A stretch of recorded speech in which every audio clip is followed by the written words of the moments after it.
analyse du 25 août. Bon. On a toujours les mêmes niveaux à surveiller. Ça comme support, rouge, et on descend. On peut marquer directement.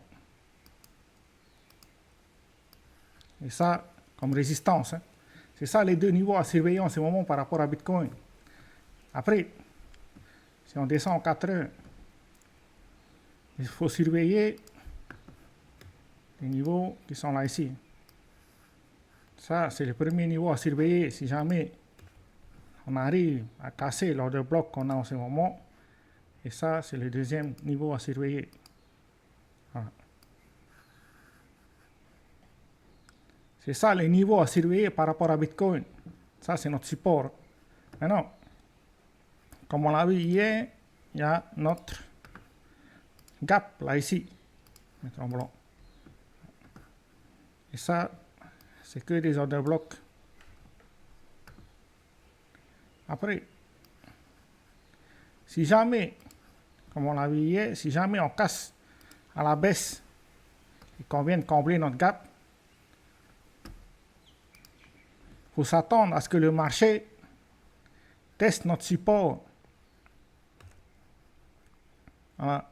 Maintenant, soit notre support il tient, soit on casse et on vient visiter la zone de valeur que le marché a estimée précédemment.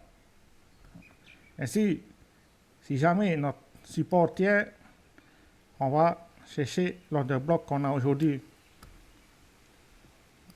Ça, c'est le chemin si jamais on va combler notre gap. Ensuite, si jamais on arrive à casser l'order block, ben là ici, au niveau des 66 000 environ, voilà, il faut s'attendre à ce que le marché ait du mal à casser directement. Après, les niveaux du dessus, c'est celui-là. Il y a un order block à ce niveau-là. Donc, le marché risque d'avoir du mal à casser ces niveaux-là. À part, bien sûr, si on fait un faux mot. En tout cas, c'est ça les niveaux à surveiller en ce moment par rapport à Bitcoin. Et les chemins probables par rapport à la CIT. Maintenant, il y a toujours des probabilités qu'on fasse un faux mot directement. Voilà. C'est ça le chemin qui sera le plus dangereux en tout cas. Si jamais on fait un faux mot, il faut s'attendre à ce qu'on revienne dans cette zone avant de commencer notre vraie tendance haussière. Donc, il ne vaut mieux pas faire le chemin en jaune. C'est-à-dire aller directement là en haut parce que les gens ont investi par rapport à leurs émotions. Il n'y a pas de fondamentaux, on dit, par rapport à leurs entrées sur le marché. On appelle ça marché irrationnel. Après ça, c'était les chemins et les niveaux par rapport à Bitcoin. Maintenant, ce qui est intéressant, c'est que hier, les altcoins ont surperformé Bitcoin, ce qui a causé une baisse. C'est-à-dire, pendant que Bitcoin est resté flat, mais les altcoins, ils ont baissé d'environ, ça c'est TotalTron, ils ont baissé, certains altcoins ont baissé de plus de 5%. C'est pour ça, tant que Bitcoin ne confirme pas sa tendance haussière, c'est-à-dire une tendance haussière, là maintenant, on a fait un point haut. Ensuite, qu'est-ce qu'on veut voir? Un point bas. On veut voir un point bas après un point haut. La cassure, ça va confirmer notre tendance haussière. Maintenant, ça, c'est toujours des probabilités. La vraie tendance haussière se trouve à partir des 69 500. Le jour où on casse au-dessus, c'est à ce moment-là que vous pouvez regarder les altcoins. Si jamais on ne casse pas ce niveau-là, ça reste dangereux. C'est pour ça, pour moi, j'ai prévu le mois d'octobre pour regarder les altcoins. Sinon, il vaut mieux ne pas toucher. Bitcoin reste la valeur la plus sûre à long terme. Après, par rapport à cette semaine, il y a le PCE. C'est un direct impact sur l'inflation.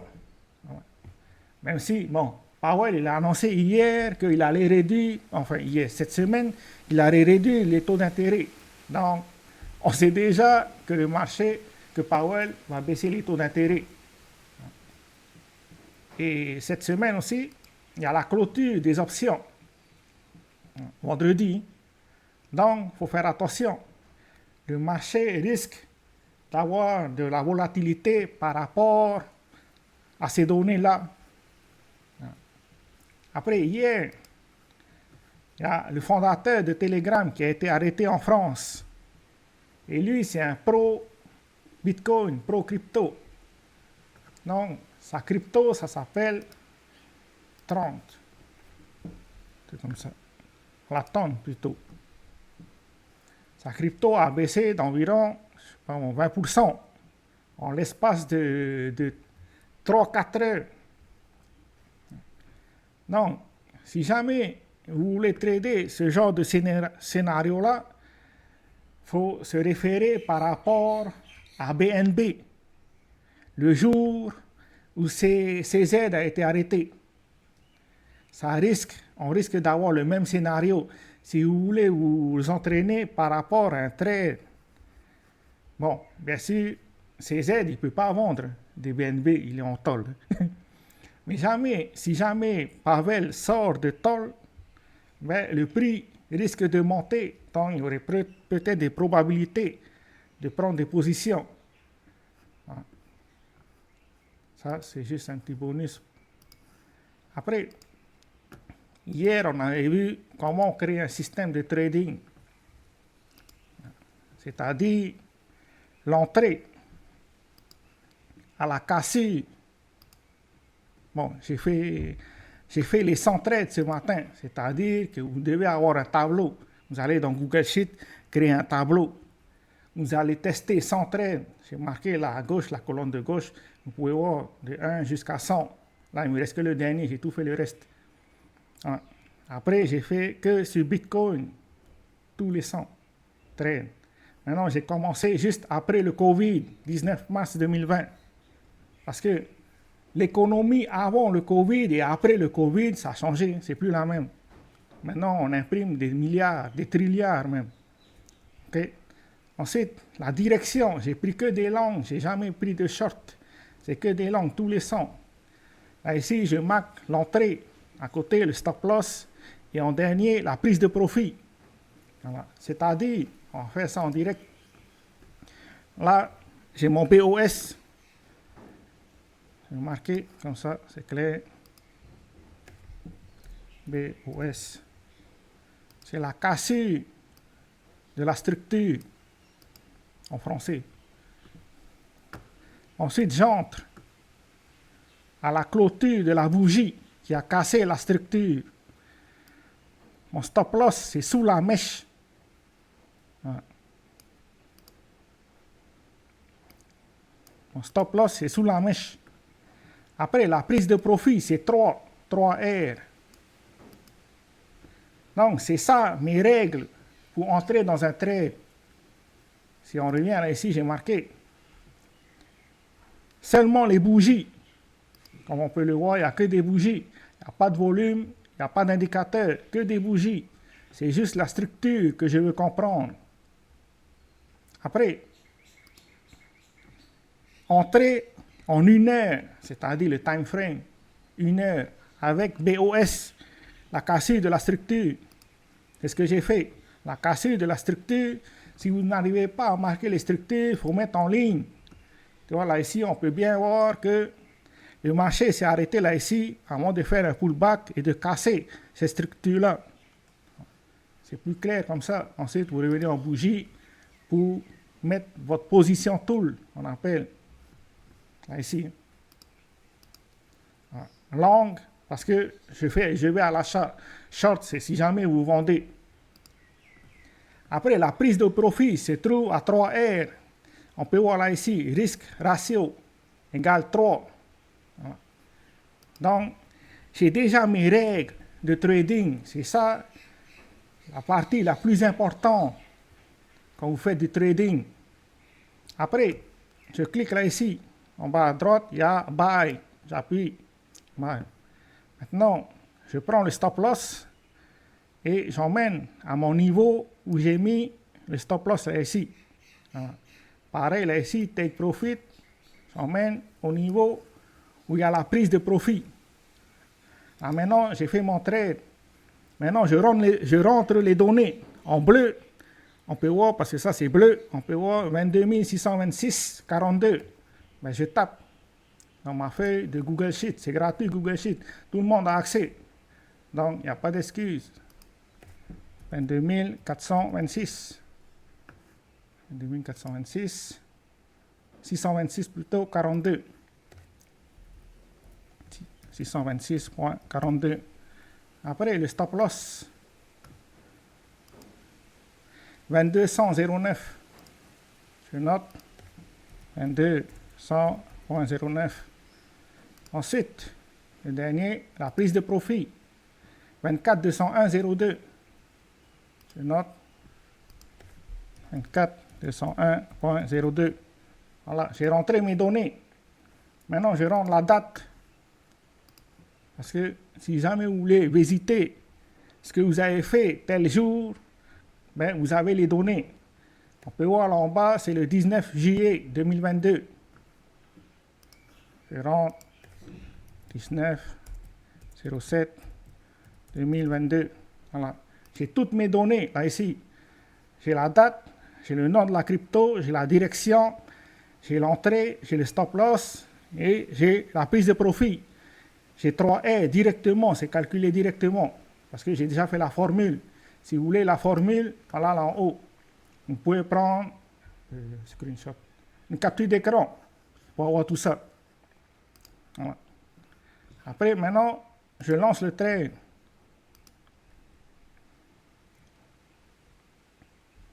Bon, on va attendre que ça arrive. Soit au stop loss, soit... Ok, il a cassé. C'est ça le numéro que vous devez entrer.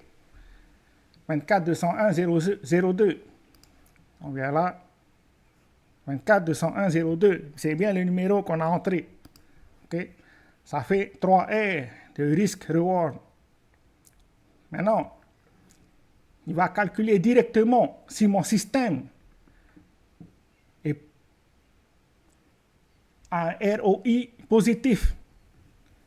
ROI en français, c'est retour sur investissement. Voilà.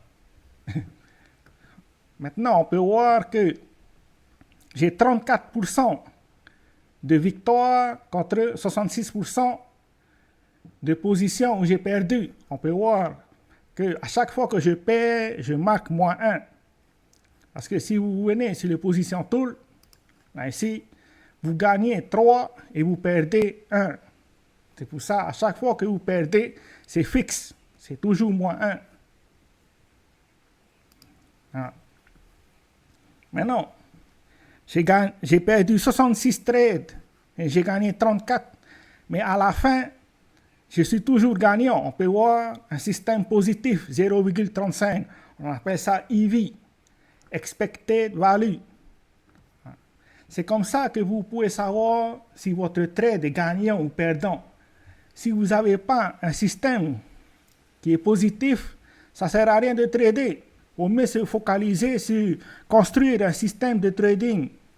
Une fois que vous avez un système positif, c'est à partir de ce moment-là que vous pouvez commencer à trader. Si vous voulez prendre une capture d'écran, c'est maintenant. Ça, c'est les règles de mon trade. Ensuite, ça, c'est tout ce qu'il faut noter. Soit l'achat, soit short, l'entrée, stop loss, la prise de profit. Ça, c'est le R. R, c'est le risque ratio. Voilà. Et ça, c'est les dates, le nombre de trades. Donc, quand vous aurez ça, vous allez avoir, enfin, il faut d'abord avoir un système positif. Le jour où vous aurez un système positif, vous aurez des chances de gagner. Ensuite, il va juste falloir gérer les émotions. Mais au moins, vous savez que vous avez un système qui vous fait gagner. Après, on peut toujours améliorer le système.